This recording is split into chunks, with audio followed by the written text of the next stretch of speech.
Estamos listos, señores, a esta hora de la mañana, 7:33 para iniciar una entrevista. La primera entrevista en realidad de hoy, viernes 30 de agosto, está con nosotros ya en estudios Alberto Alarcón Olaya. Él es escritor, poeta, ¿no? Se destaca mucho, las personas en realidad lo conocemos por esta trayectoria como poeta, que bueno, hoy día también vamos a hablar, a ahondar sobre lo que él tiene preparado para nosotros. Y bueno, vamos a iniciar ya saludándolo, por supuesto. ¿Cómo estás, Alberto? Un placer tenerte aquí en el noticiario.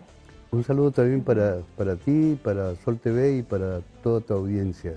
Y muchas gracias por la invitación. Gracias también por acompañarnos el día de hoy, Alberto. Quisiera iniciar preguntándonos sobre esta modernidad que se vive ahora en relación a la tecnología y cómo es que también están utilizando esta herramienta los jóvenes, si están yendo por el camino correcto o no desde tu perspectiva, por supuesto, desde tu punto de vista, porque la inteligencia artificial también ahora hace las cosas más fáciles y ya no se preocupan, digamos, por la creatividad literaria, escribir, no crear ellos mismos, sino que ponen una palabra o colocan un tema allí en la computadora, en la laptop, en el celular, y les sale incluso todas las preguntas, no toda la redacción, y se está perdiendo, por supuesto, eso, ¿no? La creatividad en las personas.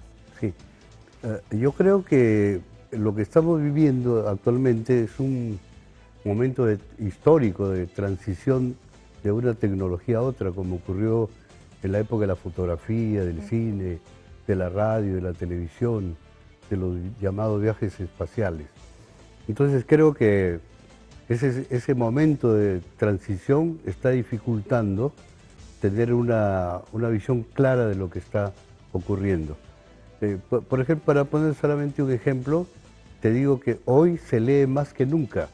El problema es que se lee en un espacio muy pequeño que es el celular y además se lee muy pocas palabras y se lee una información con frecuencia muy mal redactada, por ejemplo, ¿no? Entonces hay una gran deficiencia con respecto a la lectura. Claro, aparte de lo mal redactado, Alberto, también hay un tema, ¿no? De que no estamos asimilando lo que leemos, simplemente pasamos, leemos, pero no profundizamos, no es como, por ejemplo, coger un libro, ¿no? Algo que a ti realmente te esté interesando, quieras aprender de, y bueno, sí profundizas, sí lo asimilas, sí interiorizas, eso es importante, porque finalmente es lo que te va a dar las herramientas para que tú puedas defenderte en la vida, ¿no? Porque creo que una de las herramientas más grandes que podemos tener como seres humanos es la palabra, ¿no? Así es. Bueno, yo creo que esta palabra que voy a usar, que es indolencia, es decir, el no sentir las cosas como deben sentirse, no solamente ocurre en el aspecto objetivo, ocurre también en el aspecto subjetivo. Por ejemplo, ocurre con la lectura y con el conocimiento. Es decir, si yo estoy leyendo algo sobre física, después paso a algo sobre química, después paso a ver qué están diciendo mis amigos o qué está almorzando la novia de mi amigo, etc. Entonces se produce una indolencia, yo diría psicológica, en la que tú no sientes nada, o sea, no pasas, como tú dices, pasas por encima de todo sin asimilar nada. Claro, no estamos interiorizando. Ahora se conoce mucho, por ejemplo, tu trabajo como poeta. ¿Tú cómo, digamos, te defines como poeta, Alberto? Porque cuando hablamos de los poetas, pues muchas veces podemos llamarnos a esas personas que han alcanzado el más alto nivel de intelectualidad, soñadores, románticos, ¿no? En otras culturas también eran vistos como profetas incluso, ¿no? ¿Tú cómo te definirías? Bueno, es que en realidad la poesía es un misterio, ¿no? García Lorca decía, yo sé muy bien lo que es la poesía, siempre y cuando no me pregunten por ella, ¿no? Y yo también te diría que yo sé lo que es ser un poeta, pero es difícil responder a esa pregunta porque la poesía pasa por diversos puntos de vista, ¿no? Y yo siempre digo que la poesía, la alta poesía, es un desprendimiento de la filosofía. Sí, es un claro. fenómeno ontológico que, como todos los fenómenos ontológicos, son debatibles, ¿no? Claro, para un poeta creo que es imposible definirse, más bien quizá lo podría definir la persona que lo lee, ¿no? La percepción que pueda tener, ¿no? Creo que es mucho más fácil por ahí, por ese lado. Ahora, vamos a volver a esta parte de los jóvenes frente a la literatura, a la escritura, justamente porque tú vas a ofrecer un taller y vamos a llegar a eso, Alberto. ¿Cómo podemos estimular de repente a que tengan el gusto por aprender, digamos, por tener un enfoque hacia la ortografía, ¿no? A la escritura en los jóvenes ahora, con esta realidad que vivimos? Al empezar esta entrevista tú dijiste una palabra muy interesante. La palabra es lo que justifica la condición humana. Es decir, somos diferentes porque hablamos, porque nos expresamos, usamos palabras. Y la palabra es no solamente un signo de la inteligencia humana, sino un instrumento de acumulación de experiencias, ¿no? Y esas experiencias tienen diversos niveles también, ¿no? Experiencias objetivas, reales, también experiencias morales, subjetivas, estéticas, ¿no? Y esas experiencias son las que el poeta a través de la escritura o los escritores a través de sus textos van produciendo para las nuevas generaciones. Y todo parte de la lectura.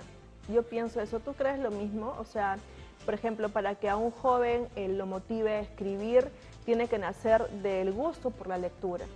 Sí, hubo un poeta chino que fue presidente en la China, que era Mao Zedong, y que decía, la persona que no lee no tiene derecho a opinar. Exacto, sí, es verdad, ¿no? Y creo que eso también, como tú dices, ahora estamos leyendo mucho más, los jóvenes están leyendo mucho más, pero no hay esa profundización, esa interiorización que es tan importante. Ahora sí nos vamos a ir al taller, de verdad que lo leí y me pareció genial, porque no solamente está dirigido a universitarios, sino al público en general. Sí, al público, sí. Cuéntanos de qué se trata, qué es lo que vas a enseñar en este taller. Además es presencial, ¿verdad? Sí, sí, sí. Ya, eso lo hace mucho más interesante para mí. Sí. Bueno, yo parto siempre de un concepto muy general, ¿no? Nadie enseña a nadie a escribir poesía, cuento, novela.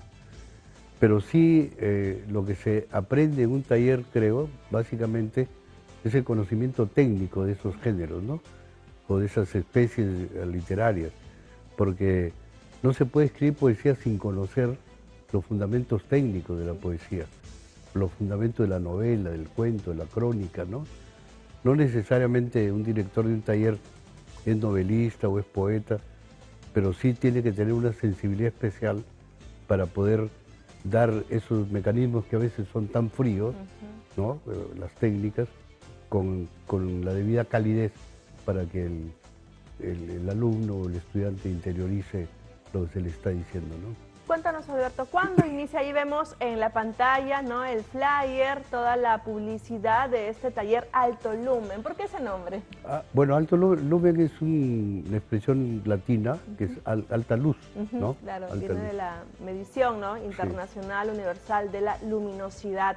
Y ahora aquí abarca poesía, también crónica, he leído cuentos. Sí, voy a trabajar básicamente poesía, cuento y crónica. Ah, ya, perfecto. Sí. Y empieza el viernes 13, 13, ¿verdad? sí. Son 8 sesiones. Sí, 8 sesiones. Viernes y sábado. Y sábado. Viernes por la tarde y sábado por la mañana. Tienes que desplayarte, Alberto, porque todas las personas interesadas en la escritura tienen que ir, es la oportunidad. Además, como le digo, normalmente en estos últimos tiempos, ¿no? Desde que inició la pandemia, estamos viviendo talleres vía Zoom, ¿no? Por la virtualidad, y creo que la parte presencial es muy bonita y es necesaria también. Sí, yo creo más, bueno, también por mi edad, ¿no?